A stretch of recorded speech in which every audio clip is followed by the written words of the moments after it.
Here we are in chapters 7.4 and 7.5. I included a little bit of 7.3 in there just because it's covering lots of material that we need to touch upon to get ready for our future chapters.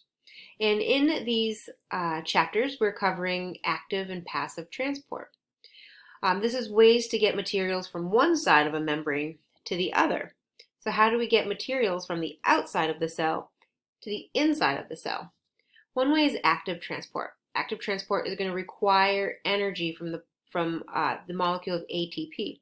We're going to talk about that more later. Let's talk about passive transport. Passive transport does not require ATP. It does not require energy. The molecules travel from one side of the membrane to the other by using a concentration gradient, by using diffusion. So no energy from ATP is required. So facilitated diffusion is transport that passes through a transport protein, or materials are transported through a protein, or it is facilitated by the protein. And so there are two different types of transport proteins. There are channels and there are carrier proteins. Let's talk about each of these. A channel is going to be your more basic conduit. It's going to provide a corridor. So we can see here's our membrane, here's the outside, here's the inside. And so if we need solute to travel inside of the cell to the inside of the cell, well, it's going to use a concentration gradient. We can see here that there's more of the solute on the outside. And so the materials are going to flow from an area of high concentration to an area of low concentration. And so they're going to pass through this channel, and it's going to move into the cell. So there are a couple of different types of channels. There are ion channels, and this allows ions to pass through the simple conduit.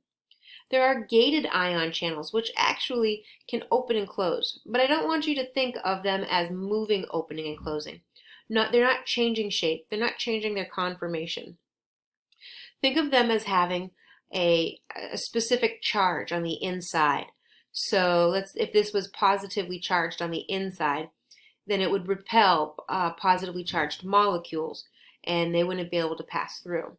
So channels are proteins, transport proteins, that do not change their shape. They for materials to pass through, they do not change conformation.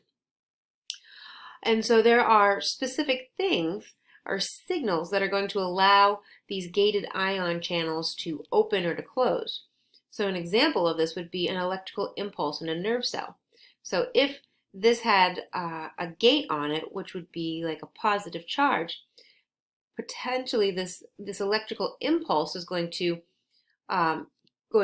interact with it and change that charge and allow solute to pass through for a moment or so. And so those are our channels. We use carrier proteins in facilitated diffusion as well, but the difference between carrier proteins and channels is that carrier proteins change their conformation. They change their shape to allow molecules to pass through. So we can see our membrane here again, and we can see that our protein is going to open up, allow the solute in, and then it's going to open up to release or to liberate that solute inside of the cell. And so it's changing shape. This is still fueled by diffusion. And so the net movement of substance has to be down the concentration gradient. And so an example of this is if this were glucose binding to the carrier protein and being transported across the membrane. So now we have active transport. All of those were passive transport and facilitated transport, meaning they were facilitated by transport proteins, but they were using concentration gradients to fuel the movement. Now we're going to be going up the concentration gradient. We're going to need energy in the form of ATP to move solutes against their concentration gradient. So we call this active transport. During active transport, carrier proteins, different types of carrier proteins, are still being used. So remember, these are the proteins that change shape. So we have an example here where we have their opening and their closing. And so this is going to allow is for different compartments in a cell to maintain different internal environments than the solutions around them. So just because there could be a high concentration of salt or potassium outside of the cell, that doesn't mean that it's going to then change the inside of the cell or the inside of the compartment. The carrier proteins in active transport can fuel or can maintain that internal environment by transporting stuff out and by transporting stuff in, even against concentration gradients. So this is very important. And an important example of this is the sodium-potassium pump. And we're going to talk about that more in our next slide. So here, in these 6 steps, we're going to talk about the sodium-potassium pump, and it's an important concept to understand. So notice this is the inside of the cell, and this is the outside of the cell. And here's our carrier protein. And there's 3 little spots for the sodium, and there's 2 little spots for the potassium. So when it is in this downward open conformation, there is a high affinity. The transport protein has a high affinity for sodiums.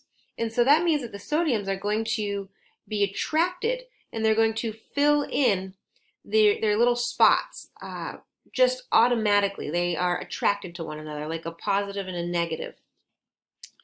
And so they're going to fill in, and then when an ATP comes around, it's going to donate a phosphate group. So we're in step number 2. It's going to donate a phosphate group, and what that's going to do is it's going to actively change the conformation of that carrier protein.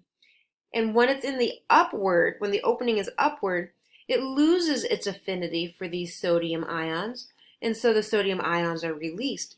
When it's in this upward open conformation, that has a high affinity for potassiums, and so these potassiums are going to move in, and they're going to find their spots, and then an ATP is going to release or change the conformation, and it's going to release back down. And so this is going to allow for 3 sodiums to be moved out of a cell, while 3 sodiums out while 2 potassiums come in. So 3 sodiums out and 2 potassiums in. So notice that we have an unequal exchange, and so that we might be building concentration gradients with these sodiums being on the outside. So let's keep that in mind for later. When we have these pumps moving ions from one side of the membrane to the other, you can have a buildup of charges on one side or the other. So we tend to have a more negative charge on the inside of our cells and a more positive charge on the outside of our cells. And we call this actually is going to create a force that's going to drive positive ions are going to be attracted to the negative inside. And so this force is a voltage, and it's measured in millivolts. And so that separation in charges is usually about -50 millivolts to -200 millivolts.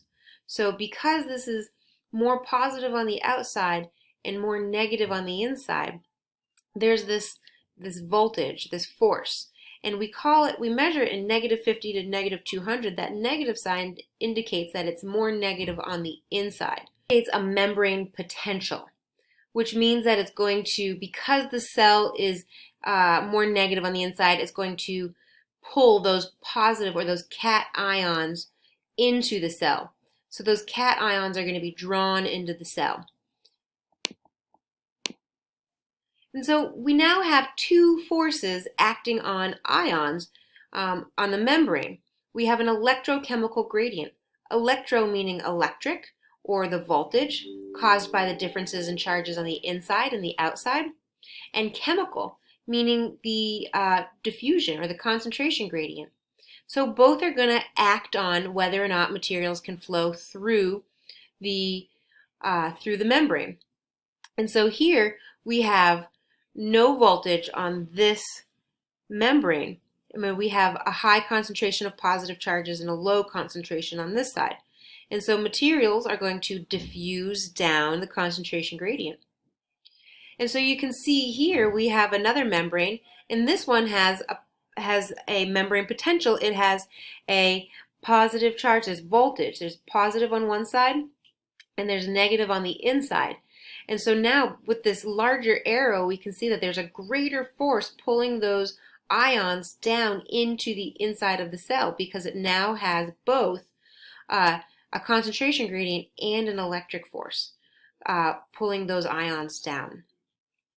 Like we were talking about before, some pumps are electrogenic pumps. That sodium potassium pump is an electrogenic pump, meaning that it generates voltage across a membrane because it's going to move continuously all the time.